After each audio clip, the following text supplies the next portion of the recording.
I hope you hear me okay. Well, welcome. Thank you for participating in today's online event.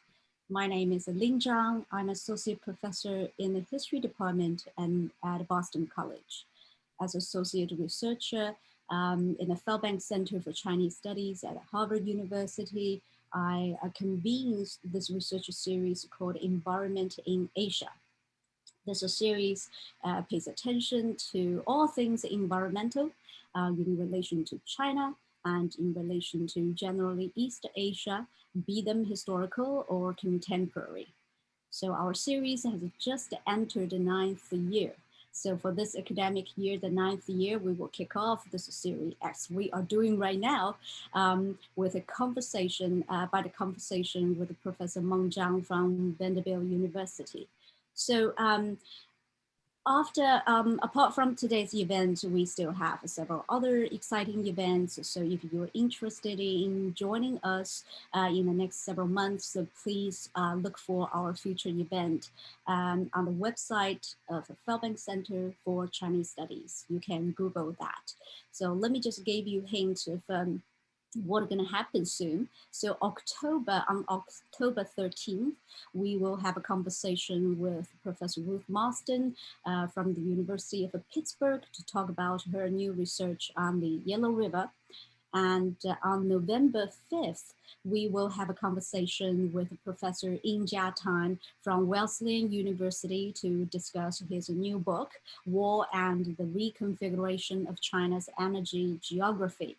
On December 2nd, we will have a conversation with a panel of 4 scholars, which included Professor Ashley Assery from University of Alberta, Professor Mary Alice Haddad from Wesleyan University, Professor Stephen Harrow from University of Washington, and Professor Joanna Lewis from Georgetown University. So these 4 scholars will get together to talk about their newly published book called Greening East Asia, the Rise of the Eco-Developmental State.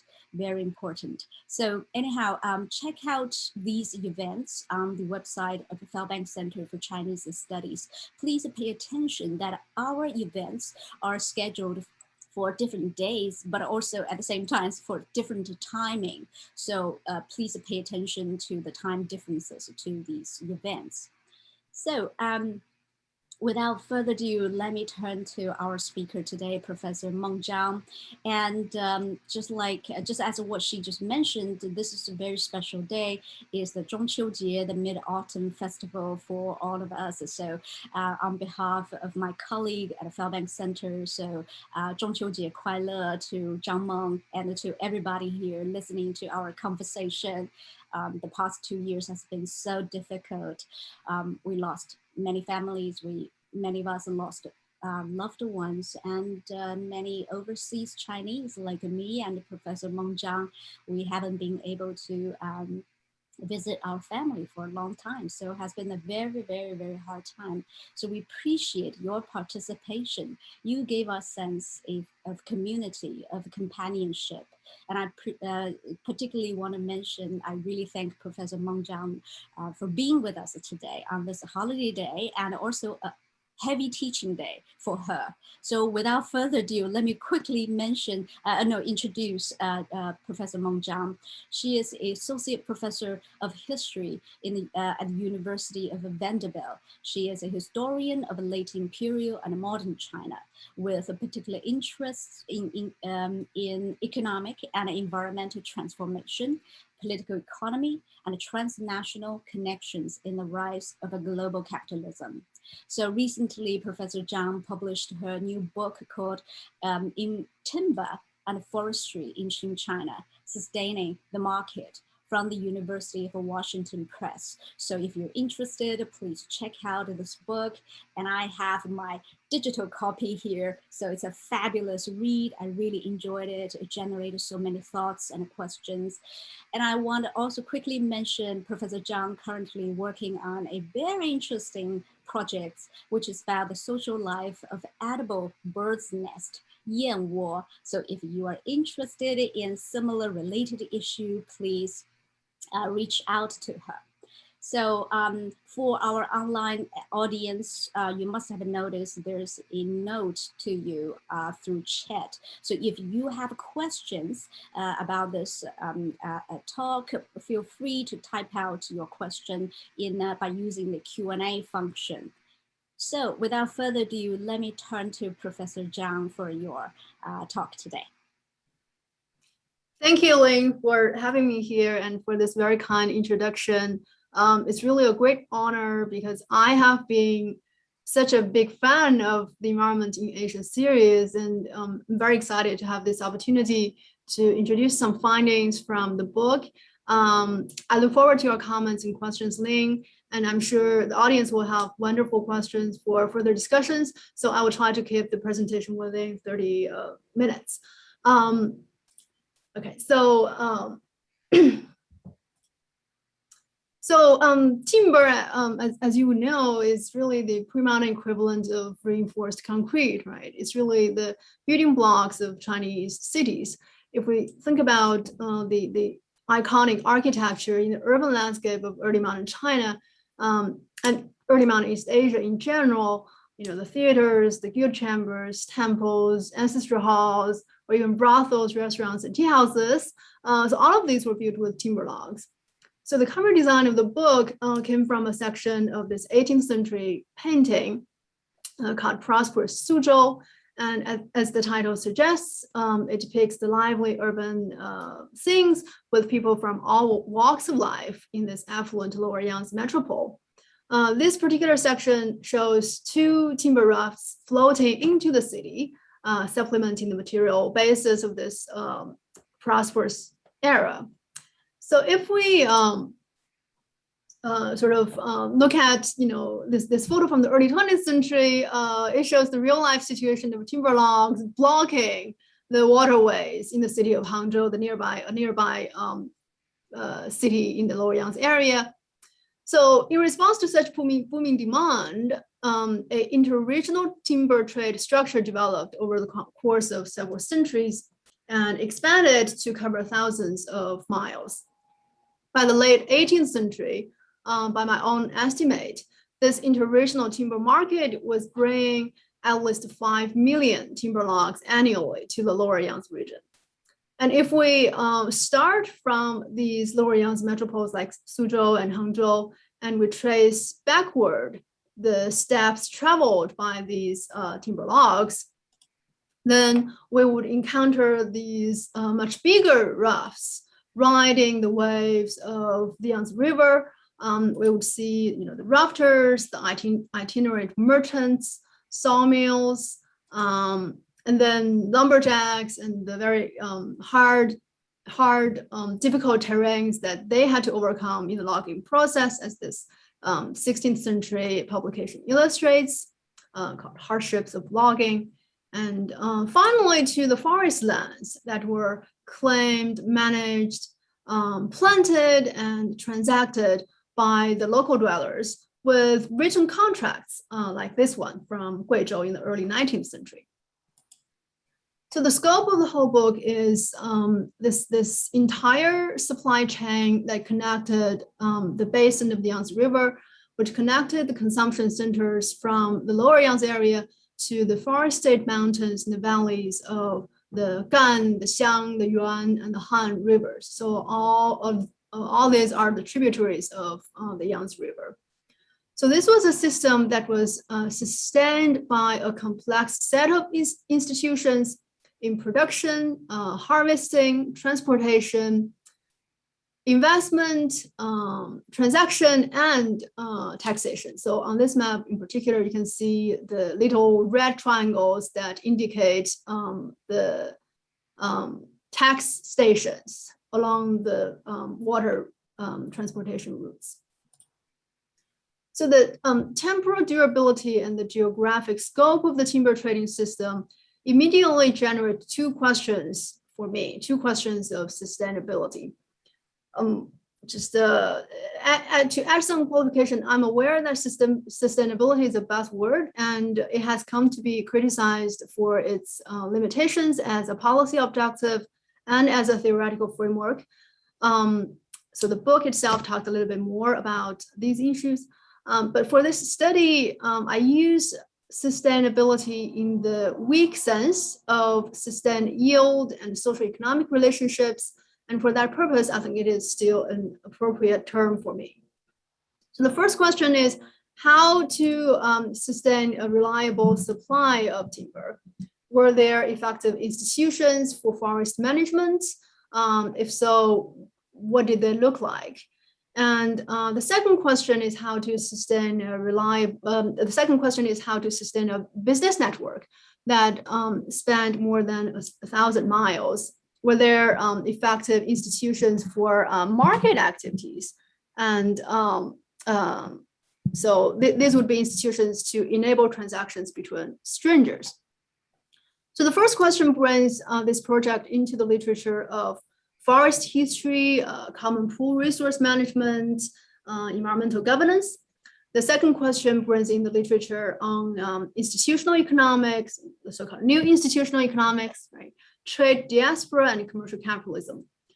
Both lines of literature have largely been informed by Euro-American historical experiences, and they come with very strong assumptions about what good practices or good institutions should look like. And against that benchmark, the Chinese experience would look weird at first glance, especially if one is to look only at some aspect of it and not consider the whole picture. So my work not only seek to delineate the actual mechanisms through which what seemed to be peculiar Chinese practices worked in reality, but also to reveal the intertwined connections between these two aspects, right? To highlight the interdependence and co-evolution between the regime of resource production on the one hand, and the regime of resource circulation on the other hand. So this is a point that so far has received little attention in the existing literature. The central argument that I try to convey in the book can be summarized by this triangular dynamic between the state, the market, and the forest.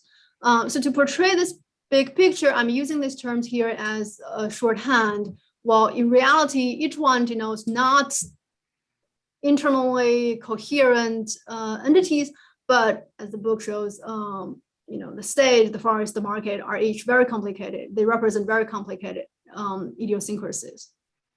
But as a summary, I think they're useful. So first, the state, right? The presence of the state was rather removed for both the market and the forest. Laissez-faire is a loaded word, I know, but I think in this case, it quite accurately captures the situation. By the 18th century, the imperial state had retreated from direct forestry and logging.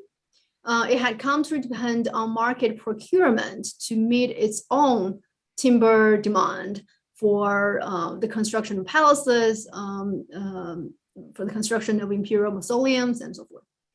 It had also withdrawn from direct regulation of marketplaces and turned to depend on brokers and merchant organizations for both administrative and economic intermediation.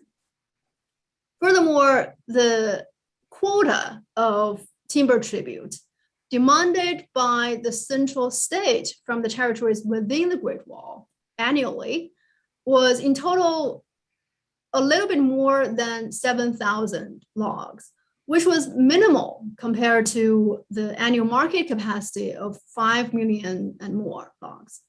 And more remarkably, most of that came not from natural forests, but from privately managed plantations. And this is tree planting by smallholders, not the type of huge plantations in the context of the US history, right? So this state both allowed for private claims of forested land and free market exchanges of timber. And the state depended on private forestry and market supply for its own need. Both of these aspects were in great contrast to the model of European/modern state forestry.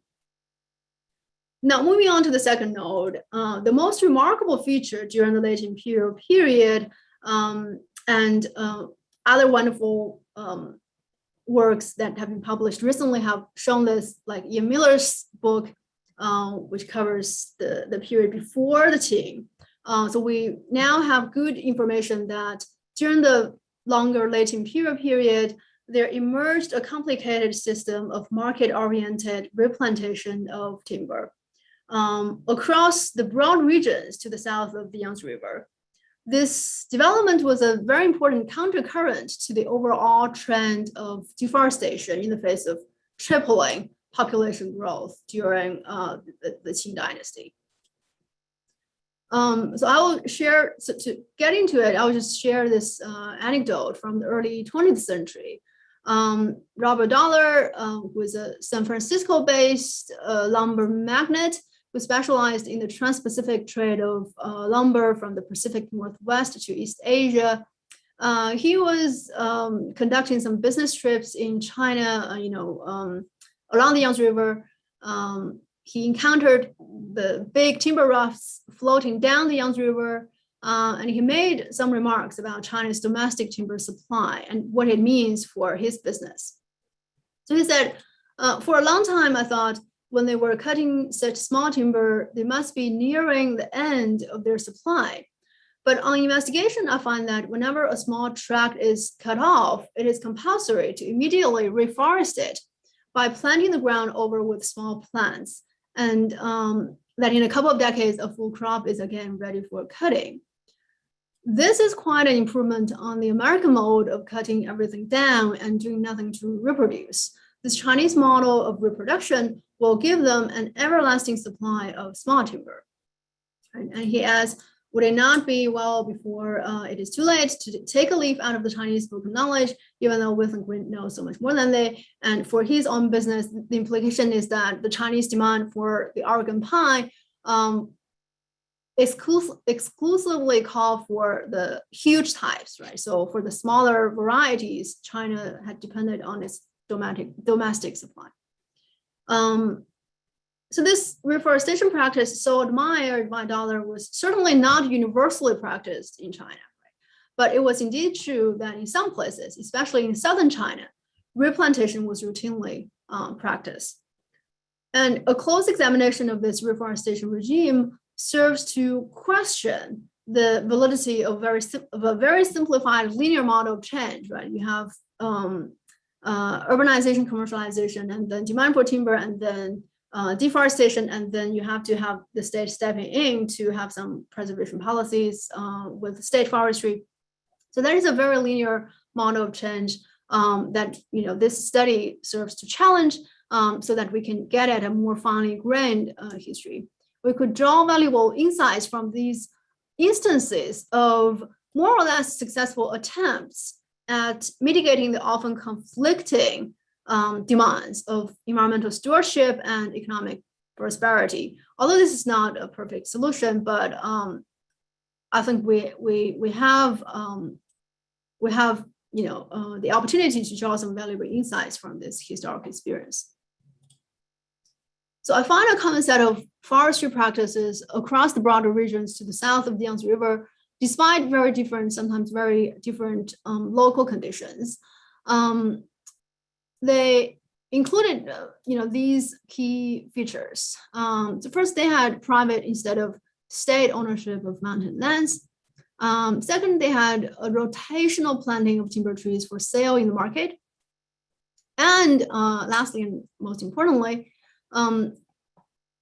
we find the use of a shareholding structure to mitigate the challenges of long-term investment, because the most common species of timber trees used in the plantations, which was China fir, shanmu, it usually demanded 3 to 4 decades to mature. And this, compared to other timber species, this is already a very fast growing tree, but even China fir would demand at least 3 decades. So the shareholding structure really helped the smallholders to meet this challenge of long-term investment. I guess it wouldn't really shock any scholar who knows something about late imperial Chinese land tenure that the same contractual formats for rice paddies were also used for timberlands as well. But out of these familiar contractual terms, abstract shares were created based on both land and labor input. And people used the shares to claim future profits from the growing trees, which were to be cut in a couple of decades. And the shares were tradable and further divisible as liquid financial instruments using written contracts, like this one that we have seen before from the southwestern province of Guizhou in 1890. So let's look at how it worked in more detail. So the bundle of rights over a mountain land property can be first divided into subsoil, meaning the legal title of the land, and the trees standing on the land. And then the standing trees could be further divided between the landowner's shares and the tenant planter's shares. Usually it's a 40%, 60% divide. 60% for the landowning side, 40% for the tenant planters. Once the labor-intensive planting stage came to a successful conclusion, usually that is by the 5th year, a contract was signed between the tenant and the landowner to confirm that initial agreed upon division, right? It will confirm that the tenants had successfully completed their tasks, therefore they do have the legal claim to that 40%. After this confirmation, these shares then became very liquid assets. They're tradable in total or in further divided portions. The holder of the subsoil, the legal title of the land, so that person may or may not be the same person who eventually held the landowner's shares, right? Because all of these shares could be traded multiple times before it's time for the cutting of the trees. But eventually the holder of the subsoil right then get back the land after the standing trees were cut, and he could then contract new labor to plant new trees for the next cycle. So let's just look at this contract that we saw earlier as an example. Here is what it says. So the seller was Zhang Yingde, right? And the property in question was the Baoge mountain. Of the standing trees on this mountain, the tenant's share was 40%, the landowner's share was 60%. And this 60% landowner's share was further divided into 4 smaller shares. And this seller, Zhang Yingde, owned 1.5 shares. So now these 1.5 shares were sold to 4 buyers who then divided the shares equally among themselves. So eventually each of the four buyers then got a little more than 5.6% of the standing trees. So if we look at the sort of trend over time, the number of different types of timberland transactions over time, so from the mid-18th century to the end of the dynasty, we can see that the bottom layer, which represents transactions of landowners and planters' shares, over time became the dominant mode of property transaction, right? Much more prevalent than the transactions of whole properties. Whole property transactions is the top layer, which became, almost neglectable by the end of the 19th century. And the accumulation of such transactions over decades then created very complicated shareholding structures. So this is the shareholding structure of one property at the time of tree felling.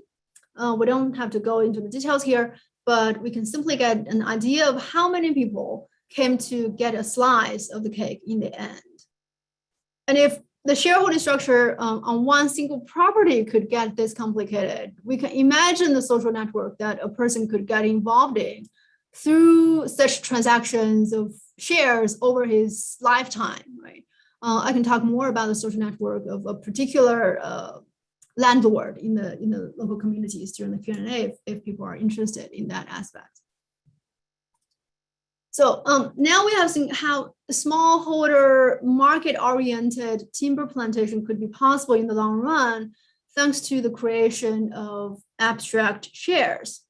Now, going back to this triangle, plantation forestry gradually became the dominant source of timber for both the state and the market. It flourished under the property norms of local communities, and it responded flexibly to market prices.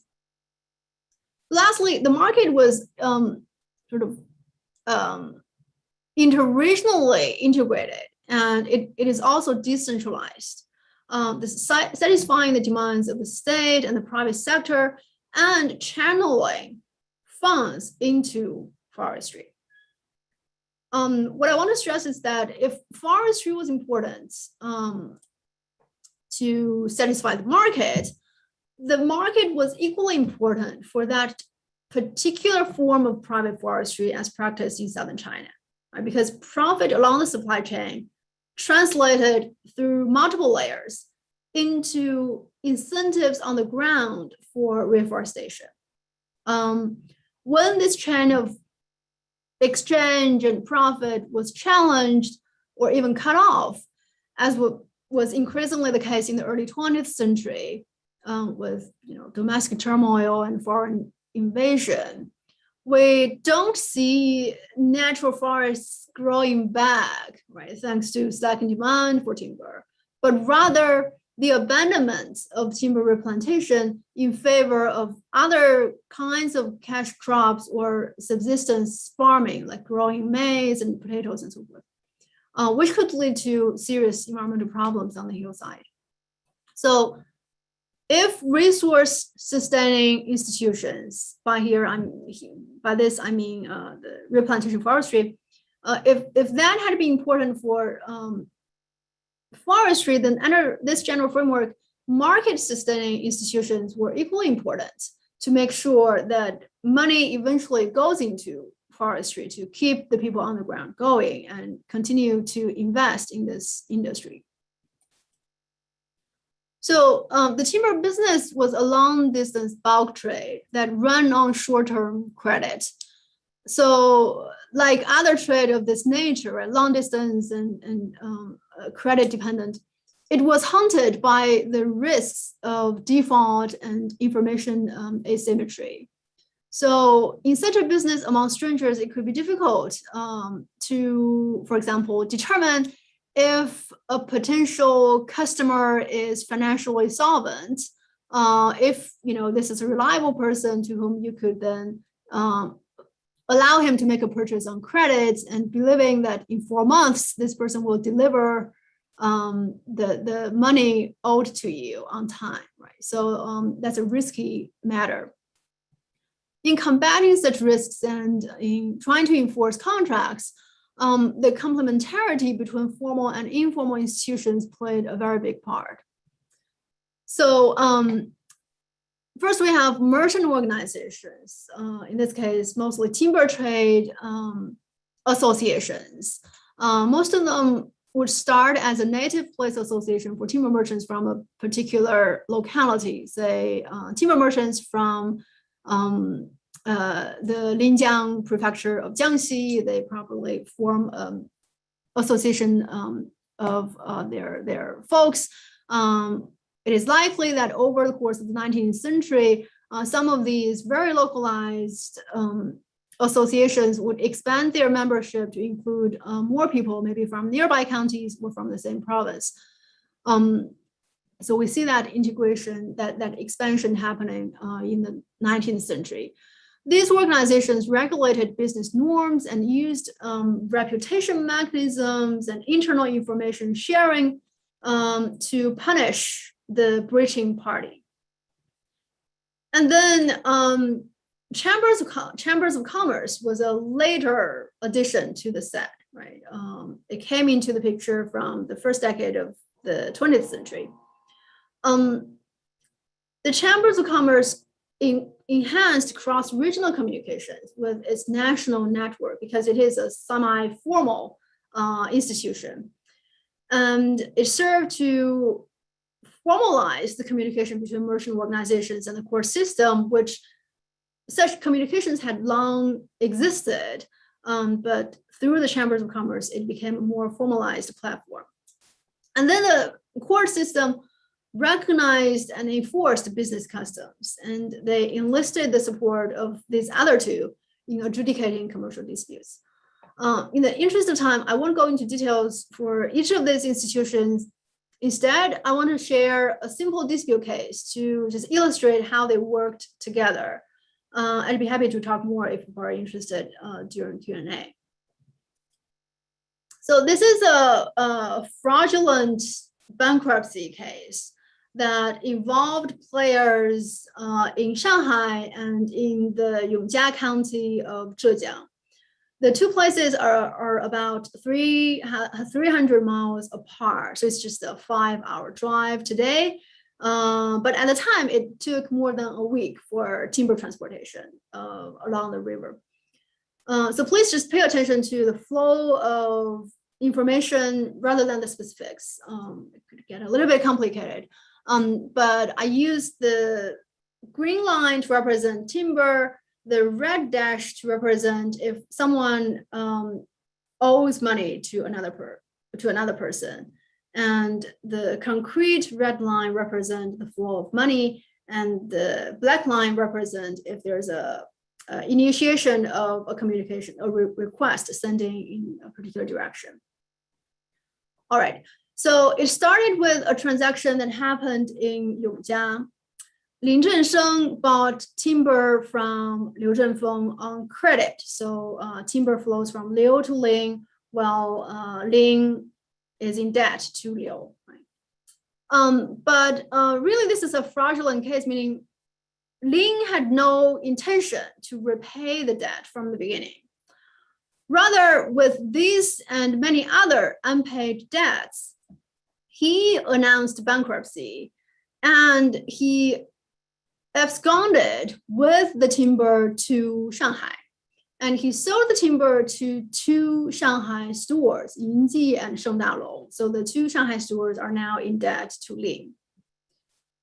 After the grace period, which at this time, the customary grace period was 4 months, then in Yongjia County, Liu brought the complaint to the Yongjia Timber Trade Association, which then forwarded the case to the Yongjia Chamber of Commerce, which then contacted the Shanghai Chamber of Commerce, which then contacted the two stores in Shanghai, asking them to withhold their payment to Lin. After a month, Lin's bankruptcy case was sorted out by the Yongjia Chamber of Commerce and the Timber Trade Association in that city, and all of his creditors, including Liu, came to agree on a proportional compensation. So they won't get their full, all the debt repaid, but only a proportion of it, depending on how much money Lin could master at this time. So with the bankruptcy case coming to a resolution, the two Shanghai stores were instructed to forward their payment to the Zhenxun Association, which is their local timber trade association in Shanghai. And then the Zhenxun Association forwarded the money to the Yongjia Chamber of Commerce, which then oversaw the delinquency of Lin's total assets and payment to all of his creditors, Liu among them, right?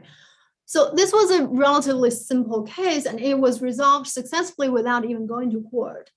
But the channels of communication and the kind of measures that were taken in this case were quite representative in such sort of cross-regional, translocal disputes. The coordinated actions of these organizations was really far more flexible and effective than if they had to rely only on the court system. Right?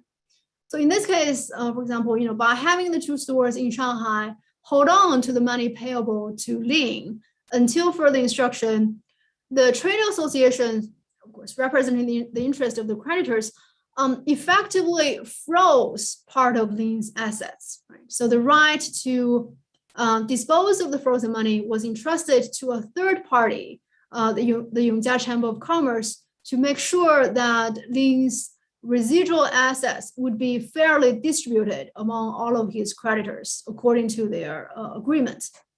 So the role played by the network of chambers of commerce was particularly important given the lack of political unity and the lack of legal clarity in the early years of the Republican period. And by curbing such fraudulent transactions, this web of complementary institutions could enhance the use of credit and facilitate the smooth flow of timber. Okay, so we have seen the interactions between the market, state, and forestry as an intertwined whole. I hope this short presentation could give you an overview of how that interregional dynamic played out.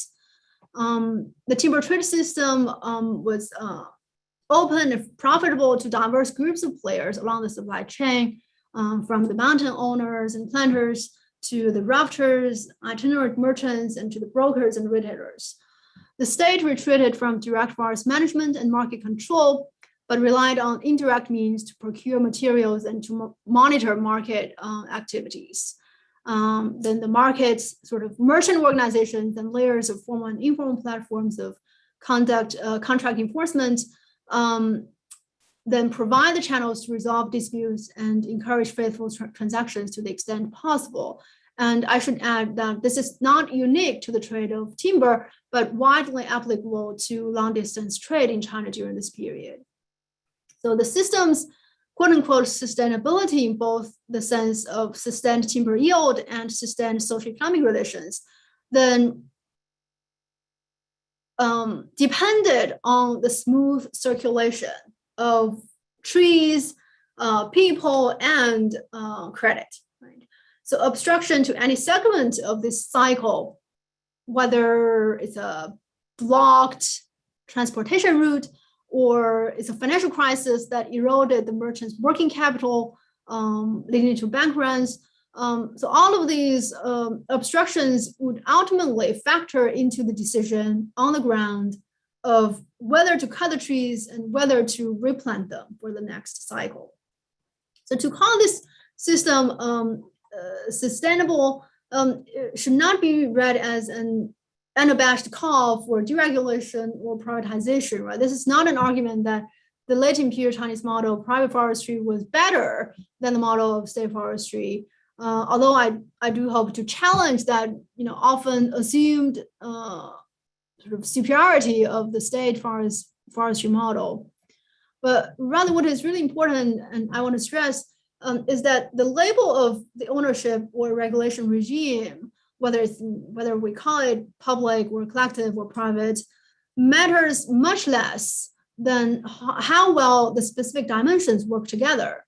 If anything, so as I put it here, the key message is one about systemic coherence. So when one node of the triangle is forcefully changed without thinking about appropriate coordination from the other two, the system then breaks down, as so happened in the 20th century, right? Just briefly, the rush to state forestry in the 1940s, so the last decade of the Republican period, and the 1950s, for example, not only encroached upon the space of private timber merchants, which is the goal of that reform, but unintentionally, it also disturbed the size of timber plantation by stripping the local tree growers of their discretion and bargaining power, leading to a round of premature cutting.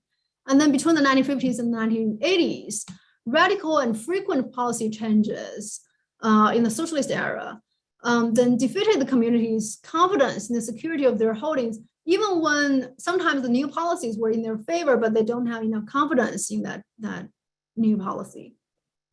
So the valuable lesson from this history is probably the appreciation that public efforts are better spent coordinating with existing institutions and practices than trying to invent something new from scratch. In recent years, we see in southern China a revival of many of those forestry practices that had a deep root in the late imperial period, including flexible responses to market incentives, voluntary self-organization through shareholding systems, and some very rapid methods to resolve minor conflicts within the local community. So I think with appropriate institutional support, administrative support, maybe some carefully designed subsidies and restrictions, these long-standing practices could prove to be useful legacies toward our contemporary goal of resource conservation and regeneration. Lastly, I want to conclude by a remark on regional diversity, because I've focused on southern China. Well, so maybe this southern China model could be regarded as one archetype of Chinese forest management, but certainly not the only one, right?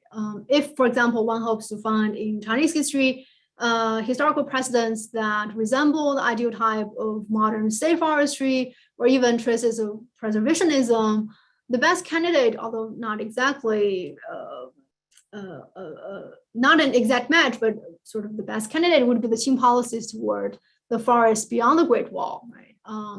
In Manchuria and Eastern Mongolia, and there have been some very good studies in that regard. So comparisons within and beyond China could help us better appreciate how regional forestry differences resulted from both material and ideological considerations and divergent forest ecologies.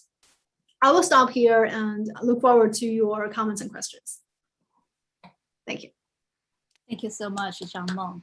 Thank you so much for sharing your research with us, and the cases you presented. I think that they're extremely impressive. As you said, they're very complex, very complicated. So I highly encourage scholars who participate in this event to go back to check out your book and go back to the book to look for those even more complicated cases. So I would like to remind the attendees of this event. So the event will end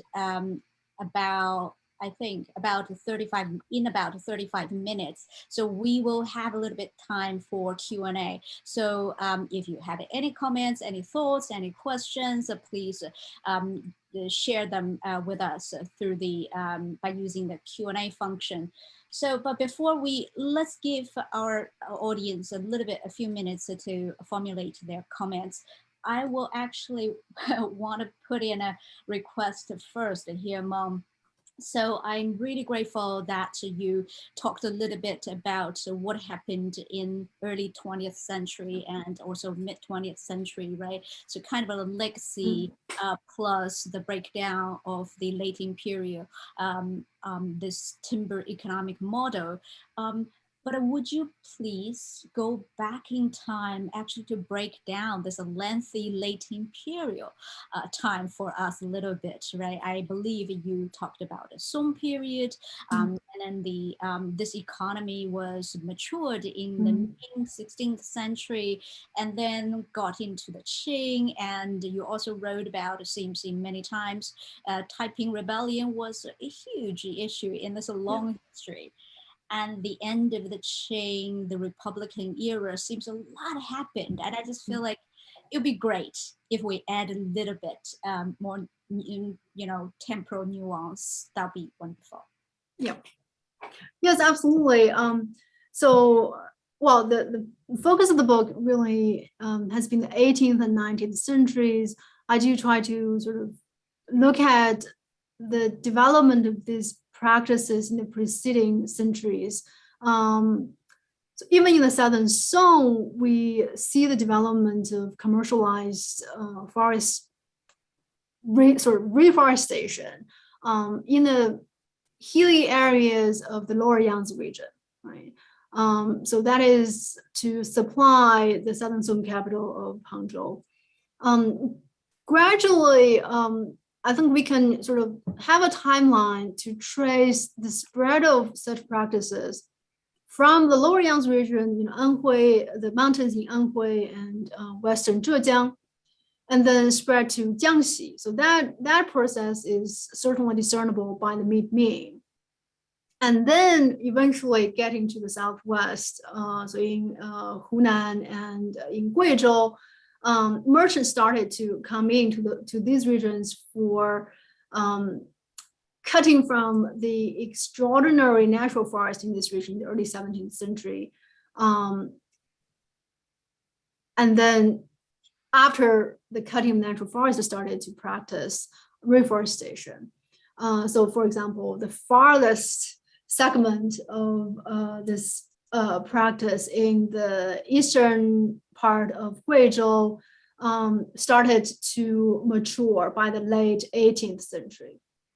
So I would say, this whole process is a well, I wouldn't say intentionally coordinated, but you can see how the forces from the expansion of the Ming-Qing Empire, right, into the minority regions in the Southwest really cleared the way for the entering of commercial capital to extract the natural resources in this region.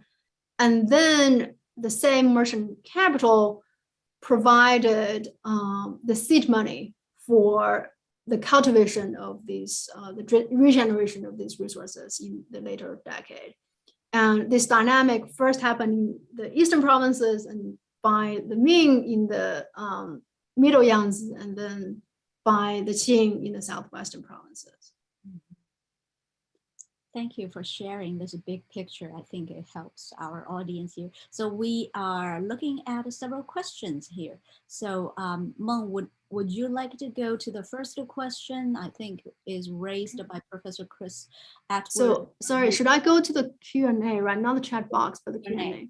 Yeah. So Professor Edwards says, thank you for this fascinating lecture. I'm looking forward to reading the book. I'm wondering how this picture fits with the predominant picture of extreme deforestation painted by, most notably, Camp Pomeranz.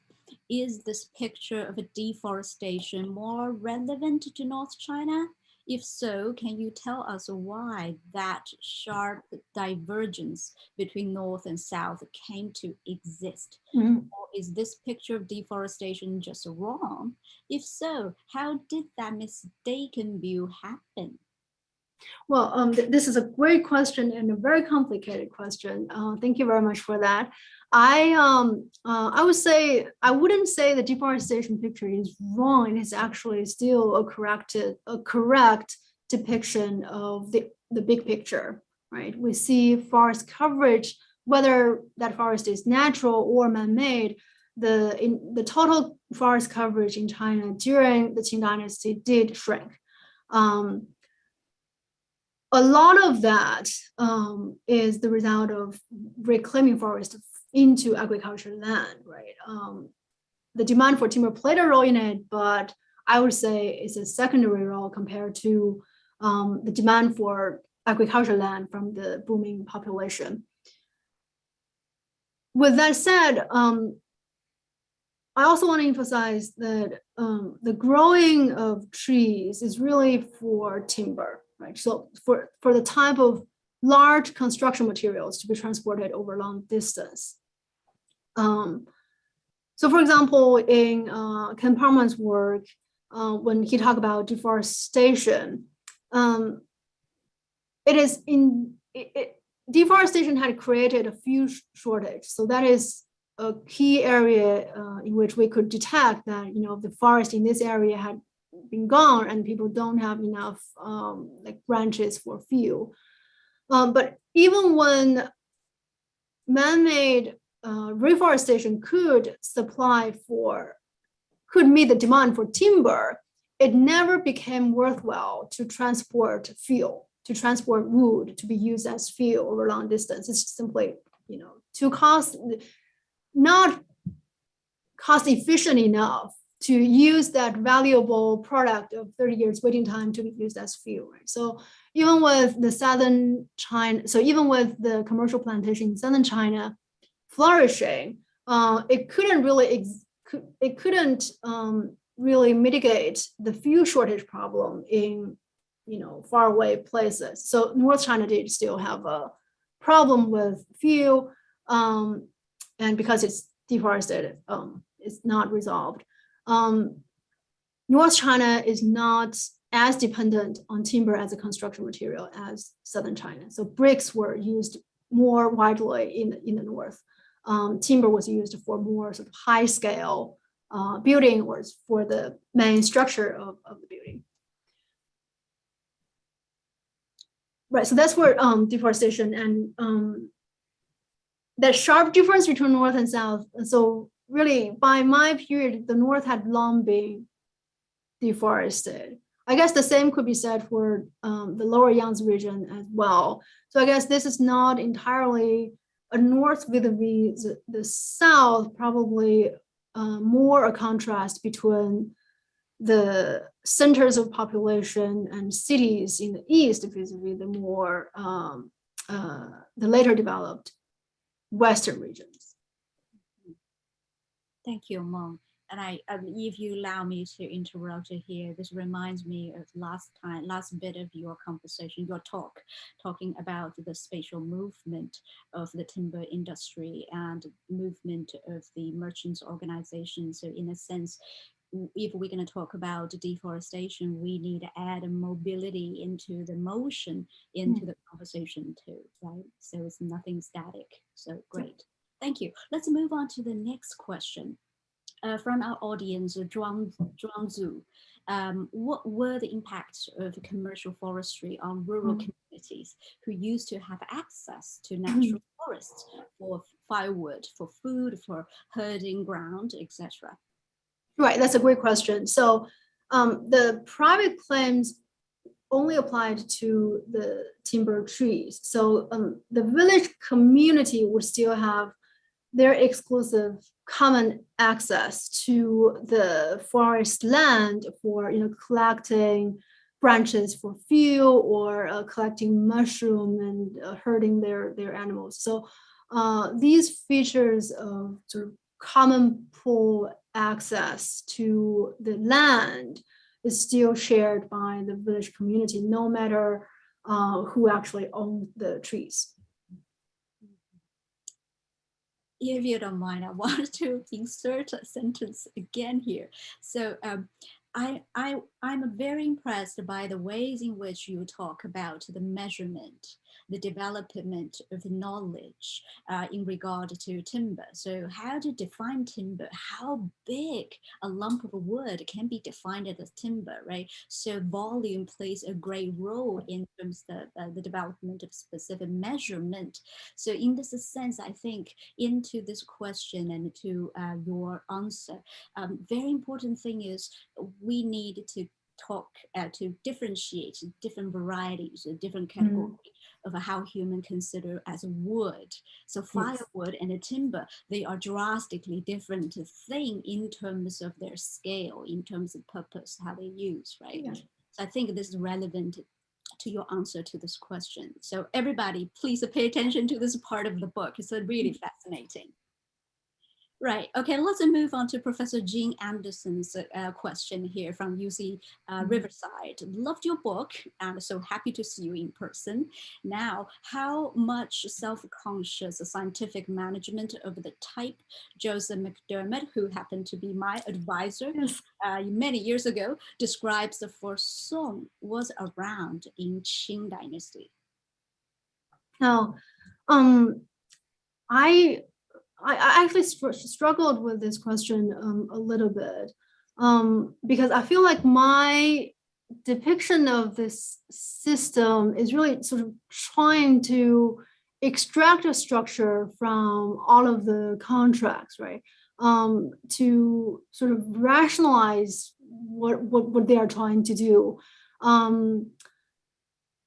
In the local documents, especially in the documents of family division, we do see that the awareness of how planting trees and how dealing with this with the shareholding system could solve the problem inherent in the sort of partible inheritance among all the sons, right? So that because the growing cycle of the trees and the economy of scale of growing trees could run counter to the logic of equal division over every generation. So we see some element of that, and their recognition of this whole system practice solving those questions. But then I have difficulty sort of determining whether we could or whether the thought of such a system as distinctively scientific or as sort of distinctive from other practices for agriculture, like for other crops that they own and manage at the same time, whether it's rice paddies or maize plantation or tong oil trees that Ling mentioned you're interested in at this moment. So short answer, I'm not sure. Great. Wonderful. So a lot more research to do in the future, maybe for other scholars. So great. Let's move on to the next question from our audience, Anna McCants. How high is the capital requirement for replanting trees relative to the revenue potential of the grown trees? I'm wondering how expensive that is as a share of revenues sustainable in your narrow definition practice were? And did replanting require outside capital or were recycled profits sufficient? I would say recycled profits were sufficient. The restraint is not so much, so in planting trees, the restraint is so much in terms of monetary capital investment in the initial stage. It's really the waiting period, right? So that is also, I think, the reason why even though the labor period, the intensive labor period for this practice is very short compared to the duration of tree growth, they still resorted to the tenant system, right? So it's a profit sharing system between the landowners owning side and the side providing labor.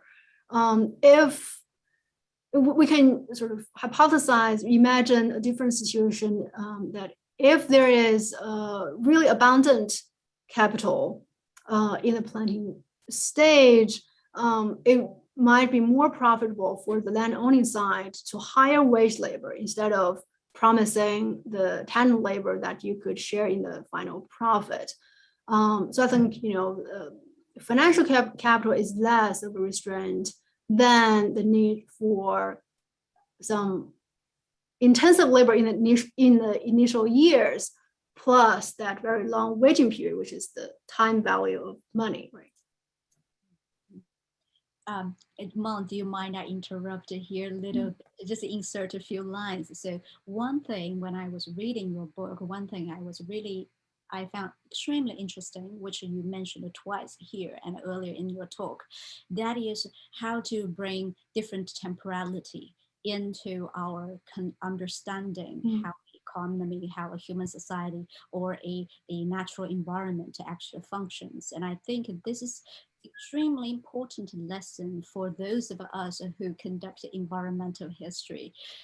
We are looking at a variety of temporality dictated by, for instance, in this case, for fir trees, it takes 30 years to mature. So the establishment of the regulation institution, right, money lending, maybe money laundering, all the processes have to be dictated to some extent, or maybe lesser conditioned by the distinct temporality the fir forest, right, creates. So I think this is such a wonderful dimension that your book actually brings about. I think we all need to pay greater attention to this issue. So I really thank you for mentioning the matter of the time here. Wonderful. Let's move on to another question from our audience, David Melman. In further reference to how the development of these timber practices and institutions occurred over a very, very long period of time again. That is from the Southern Song onward, as you mentioned, how did catastrophic events like the Taiping Rebellion, as was briefly touched on, the destructive nature of a dynastic transitions, etc., affect their emergence, given our understanding that such events like Song Yuan and Yuanming transitions extensively set back commercial development? How did forestry fit or not fit into that understanding? In case it is apparent, which is not. So thank you for asking. It's a very important question. Please forgive my lack of understanding or knowledge on the subject. Well, this is that's a great question, really. Well, I know less about the earlier period. I think I will refer you to Ian Miller's book, and I think he does a very good job of capturing how forestry reacted to the 14th century crisis. So especially the Yuanming transition, get a very good treatment in that book. But I can say some more about the Taiping Rebellion. The Taiping Rebellion itself is especially destructive for the lower Yangtze areas. So for the timber industry, it meant that this major core of consumption, right, of demand, was dismantled. So for a few years in the 1860s, we see a stall of timber trade. That is reflected on the ground in the Guizhou forests, in the sense that people stopped cutting trees. Right? They, in one particular family division document, they mentioned that so this tract of trees had already been grown for 35, I cannot remember the exact number, like 35 or 36 years. It's time for cutting. But the market is now interrupted because of the rebellion. They say it's because of the rebels. They didn't say which one, but it's apparent that this is during the Taiping Rebellion. So the trade routes were cut off between Guizhou and the Lower Yangtze area. So in this family division document, they say that we'll just wait for a couple more years before we cut the trees down, right? So the term is we wait for a better market. So I think that is a kind of flexibility that is afforded by the trees, because you just leave them growing, they won't go anywhere, they won't decay, right? They could, in the short term, right, they could afford that waiting period, that flexibility to wait for the market condition to improve. But if the crisis is long term, then people will rethink do we still want to plant trees, or do we want to switch to something else? If for a long time they could not make profit from this, then we see people turning to other cash crops or grain production. After the Taiping, in the rebuilding of the Lower Yangtze areas, there was about several years in the late 60s, there's a boom in the timber trade. This is actually, I would say, the last booming period for China's domestic timber market before the entering of North American lumber from the Trans-Pacific route, which opened up by the late 19th century. So the post-Taiping boom was sort of the last flourishing period for China's domestic timber production and the timber merchants. So by the early Republican period, they often speak of the post-Taiping decades as a time of nostalgia.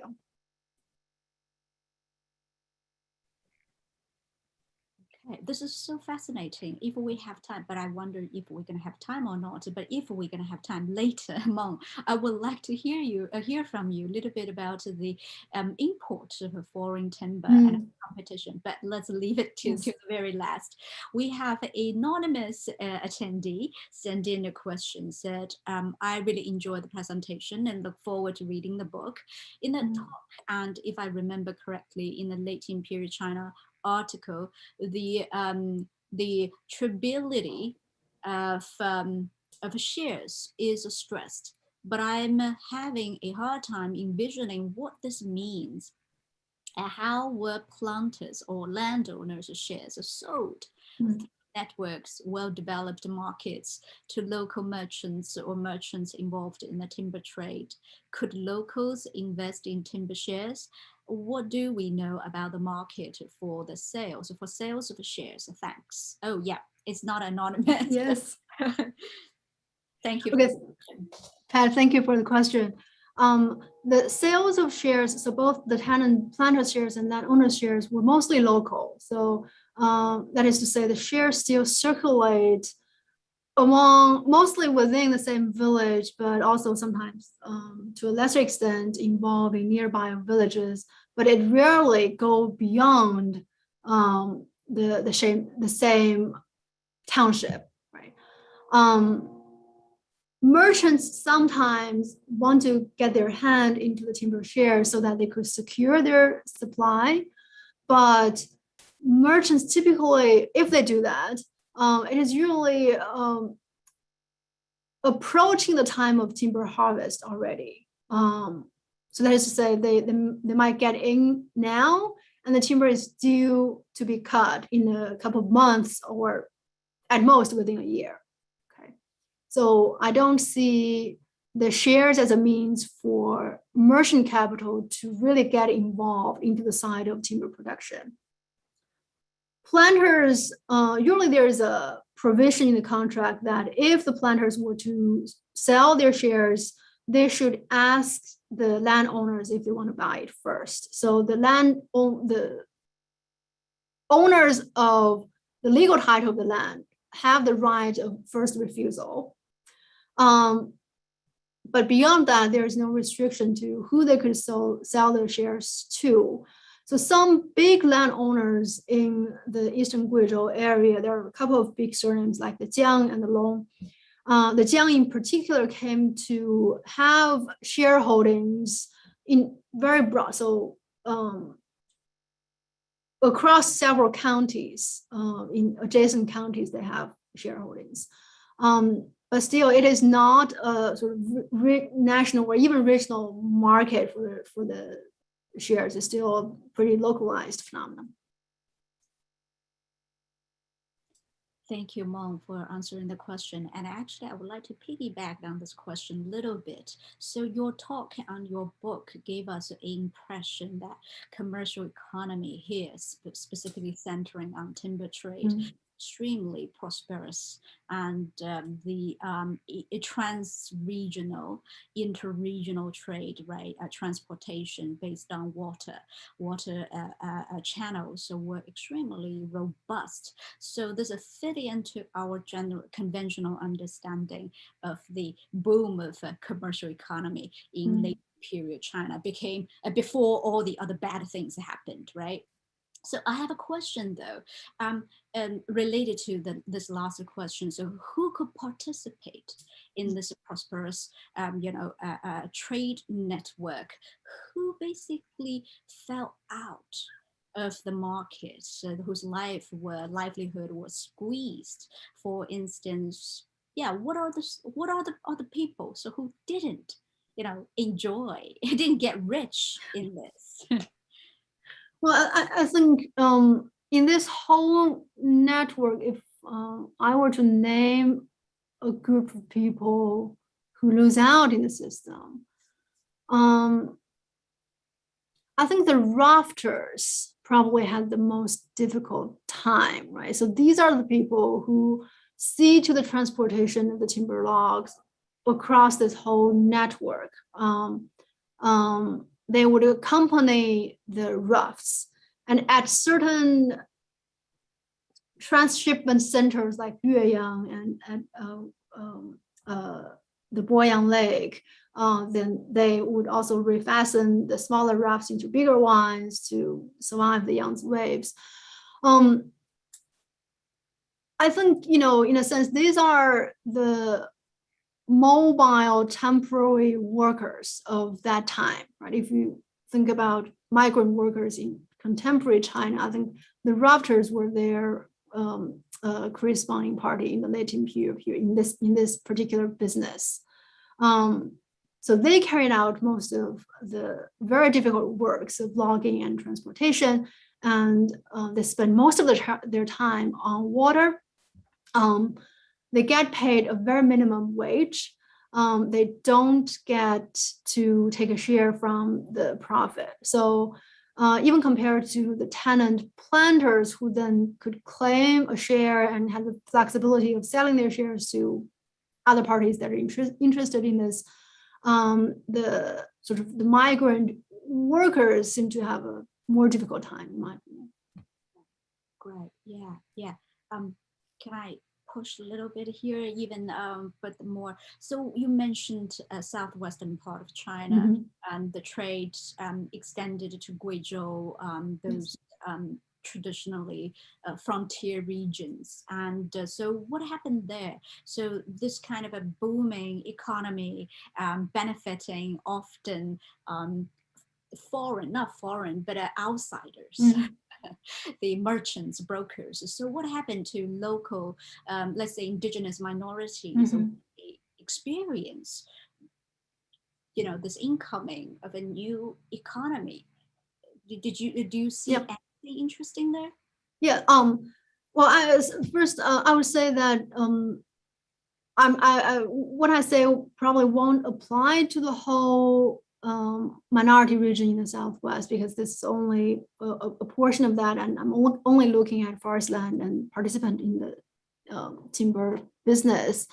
Um, but the local, so the so-called Miao people, right, in the Qing, the local Miao came to own large tracts of timber plantations.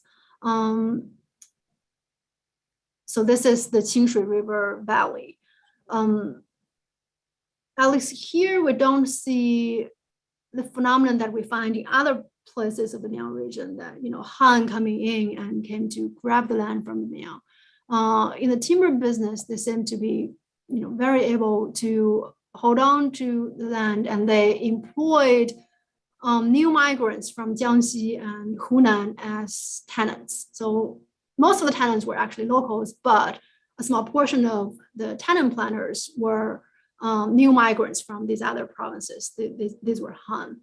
Mm. And the Miao also acted as brokerages for the timber trade in the local timber market.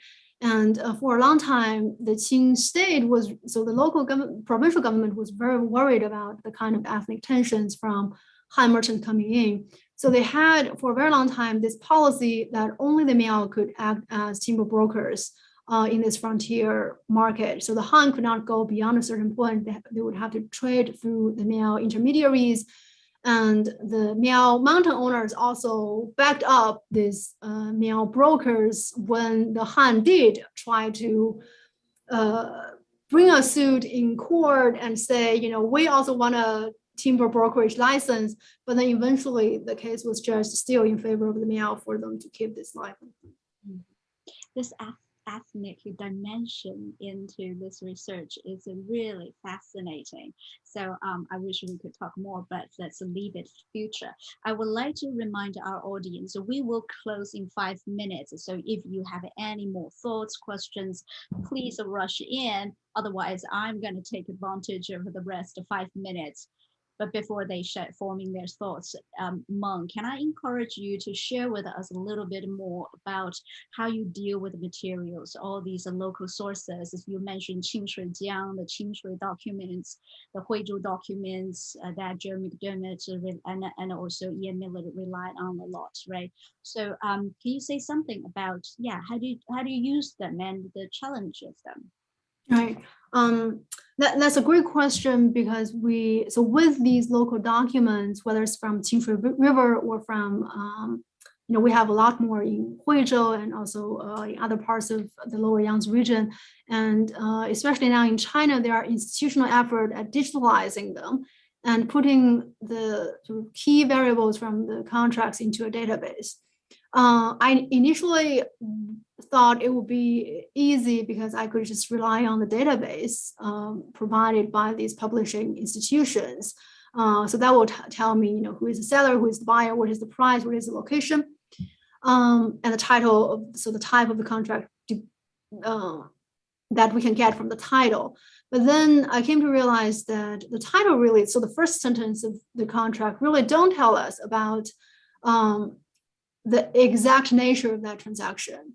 So after going through, I think 60, 70, I decided that, they say a simple term like, this is a contract for the sale of mountain land, but then you will really have to go into the details to see that, oh, this is not the sale of a whole mountain land, but this person is selling a fraction of the shares that he had inherited from his grandfather or something like that.